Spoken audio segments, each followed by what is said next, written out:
Welcome to our channel. ప్రస్తుతం మనతో పాటు దామో బాలాజీ గారు సీనియర్ జర్నలిస్ట్ ఉన్నారు. వారితో ఒకసారి మాట్లాడదాం. సార్ నమస్కారం సార్. సార్ అదానికి రేవంత్ రెడ్డి గారు షాక్ ఇచ్చినట్టు తెలుస్తుంది సార్. ఒక 100 కోట్లు రిటర్న్ చేసేసారు. అంటే అదాని ఇచ్చిన డబ్బును రివర్స్ వాళ్ళకే ఇచ్చేసినట్టుగా చెప్తున్నారు. దీనివల్ల అదానికి ఏ రకంగా నష్టం, మరి తెలంగాణకి ఏ రకంగా నష్టం? సో దీనిపైన ఇటు బీఆర్ఎస్ కానివ్వండి, బీజేపీ వాళ్ళ స్టాండ్ ఏ విధంగా ఉంది? అలాగే వీళ్ళు ఒప్పందాలు కూడా చేసుకున్నారు కదా అని అంటున్నారు కదా, ఆరోపిస్తున్నారు కదా, మరి ఒప్పందాలని కూడా అదానితో క్యాన్సిల్ చేసుకునే అవకాశం కనిపిస్తుందా సార్? రాహుల్ గాంధీ చాలా స్ట్రాంగ్గా అదానీని వ్యతిరేకిస్తున్నాడు. అదానీని అరెస్ట్ చేసి జైల్లో పెట్టాలంటున్నాడు. అదానీ అంటే ఎవరో కాదు, మోడీని అంటున్నాడు. సో మోడీ కూడా రిజైన్ చేయాలంటున్నారు. ఇప్పుడు పార్లమెంట్లో కూడా దీని మీద పెద్ద ఎత్తున గొడవ చేసే అవకాశం ఉంది ప్రతిపక్షాలు. సో ఎందుకంటే మనం గతంలో కూడా హిండన్బర్గ్ రిపోర్ట్ వచ్చి అదానీ కొన్ని రకాల అవినీతికి పాల్పడుతున్నాడు, రీటైల్ ఇన్వెస్టర్లను మోసం చేయడానికి విదేశాల్లో తను దొంగ షెల్ కంపెనీలు పెట్టి ఆ కంపెనీల్లో నుంచి అదాని కంపెనీల్లోకి ఇన్వెస్ట్ చేస్తున్నట్టు చూపించి రీటైల్ ఇన్వెస్టర్ని మోసం చేసి వాళ్ళ దగ్గర షేర్లు కొనిస్తున్నాడు అనేది ప్రధాన హిండన్బర్గ్ ఆరోపణ. దానికి సెబీ కూడా కోఆపరేట్ చేసిందనేది చెప్పారు. దాని మీద అప్పుడు కూడా పార్లమెంట్ సమావేశాల టైంలోనే కరెక్ట్గా అప్పుడు కూడా బయటకు వచ్చింది. దాన్ని పెద్ద ఎత్తున వ్యతిరేకించాయి. చివరికి సుప్రీంకోర్టు వరకు వెళ్ళింది. సుప్రీంకోర్టు సిబిఐ ఎంక్వైరీ అవసరం లేదు, సెబీ చాలు అని చెప్పింది. మొత్తానికి అది పక్కన పడింది. అదాని షేర్లు టెంపరీగా డౌన్ అయినాయి, మళ్ళీ అదాని షేర్లు ముందులాగానే బాగెళ్తున్నాయి. అయితే ఇప్పుడు మళ్ళీ కరెక్ట్గా పార్లమెంట్ సెషన్లు స్టార్ట్ అవ్వడానికి ముందు అమెరికాలో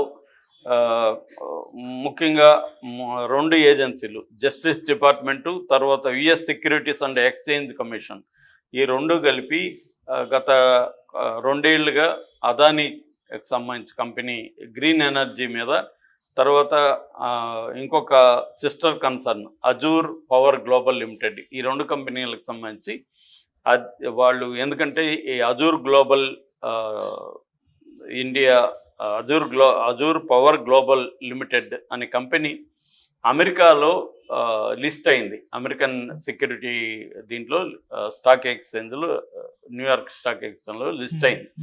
లిస్ట్ అయిన అమెరికన్ కంపెనీసు విదేశాల్లో ఫ్రాడ్కి కానీ లేకపోతే బ్రైబరీకి కానీ పాల్గొంటే అది నేరమని అమెరికాలో ఉండే ఫారిన్ కరప్ట్ ప్రాక్టీసెస్ యాక్ట్ అనేది చెప్తుందన్నమాట.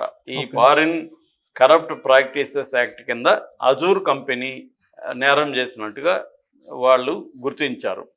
అట్లాగే అజూర్తో టైఅప్ అయిన అదాని కంపెనీ ఇది కూడా నేరం చేసినట్టు గుర్తించారు. ఈ నేరం ఏంటి అంటే, అదాని అండ్ అజూర్ కంపెనీ ఈ 2 కలిపి సోలార్ ఎనర్జీని ఉత్పత్తి చేయాలని నిర్ణయించుకున్నారు. అదానిది Adani green energies limited, Azure power global limited, ఈ 2 కూడా పవర్ సెక్టర్లో పనిచేస్తే ఈ 2 ఇండియాలో 12 గిగావాట్ల సౌర విద్యుత్తును, సోలార్ ఎనర్జీని ఉత్పత్తి చేద్దాం అనుకున్నాయి. అయితే ఇండియాలో ఉండే రూల్ ఏంటి, ఇక్కడ సోలార్ ఎనర్జీ కార్పొరేషన్, సెకీ అంటారు, ఈ సెకీ అనేది ఒక మీడియేటర్ లాగా పనిచేస్తుంది. ఎవరైనా ప్రైవేట్ ఉత్పత్తిదారులు సోలార్ ఎనర్జీని ఉత్పత్తి చేస్తే తాము కొంటారు, తాము దాన్ని మళ్ళీ రాష్ట్రాలకు అమ్ముతారు. సో ఇప్పుడు అదాని ఈ సెకీని అప్రోచ్ అయ్యాడు. ఇట్లాగా మేము 12, నేను ఒక అదాని గ్రీన్స్ తరపున ఈ 8, తర్వాత అజూర్ తరపున 4, మొత్తం 12 గిగావాట్లు ప్రొడ్యూస్ చేసి మీకు అమ్ముతామంటే, వీళ్ళు కోట్ చేశారు కదా ఎంతకు అమ్ముతామని, ఈ రేట్లకు స్టేట్లు కొంటారనేది సెకీ విచారించింది. ఎవరు కూడా, ఏ స్టేట్ కూడా ముందుకు రాలేదు. దాంతో అదానికి వాళ్ళు ఏం చెప్పారంటే, మేము నీ దగ్గర కొనలేము, ఎందుకంటే స్టేట్స్ కొనలేవు. అప్పుడు అదాని ఏం ప్లాన్ చేస్తాడు, స్టేట్స్ని కానీ ఒప్పిస్తే కొనడానికి వీళ్ళు మన దగ్గర కొంటారు, మనకి దాదాపు 2 లక్షల కోట్ల లాభం వస్తుంది అని చెప్పి ఏం చేశారంటే, జగన్ని పట్టుకొని జగన్కి 1750 కోట్లు ఇచ్చి, జగన్తో పాటు ఇంకొక 3 రాష్ట్రాలు, ఒక కేంద్రపాలిత ప్రాంతం, అంటే ఒరిస్సా, తమిళనాడు, ఛత్తీస్గఢ్, ఈ 3 రాష్ట్రాలు, కేంద్రపాలిత ప్రాంతం అప్పుడు జమ్మూ అండ్ కాశ్మీర్, ఈ 4టికి లంచం ఇచ్చినట్టుగా ఈ అమెరికన్ ఏజెన్సీస్ ఆరోపించాయి. సో వీళ్ళు లంచం ఇచ్చి ఆ విషయాన్ని అమెరికాలో ఉండే ఈ ఏజెన్సీలకి స్టాక్ ఎక్స్చేంజ్ తెలియజేయలేదు. రెండోది ఏంటంటే అమెరికాలో ఇన్వెస్టర్ల దగ్గర నుంచి డబ్బులు కూడా కలెక్ట్ చేశాయి ఈ రెండు కంపెనీలు కలిపి. కాబట్టి వీళ్ళిద్దరూ నేరం చేశారు. ముఖ్యంగా బ్రైబరీ ఒకటి, సెక్యూరిటీ ఫ్రాడ్ ఒకటి, వైర్ ఫ్రాడ్ ఒకటి, అబ్స్ట్రక్షన్ ఆఫ్ జస్టిస్ ముందుకు పోనీయకుండా అడ్డుకోవడం ఒకటి. అంటే వాళ్ళ ఇన్వెస్టిగేషన్కి వీళ్ళు సహకరించలేదు. ఇటువంటి మొత్తంగా 5 కేసులు అనేవి వాళ్ళ మీద పెట్టారు.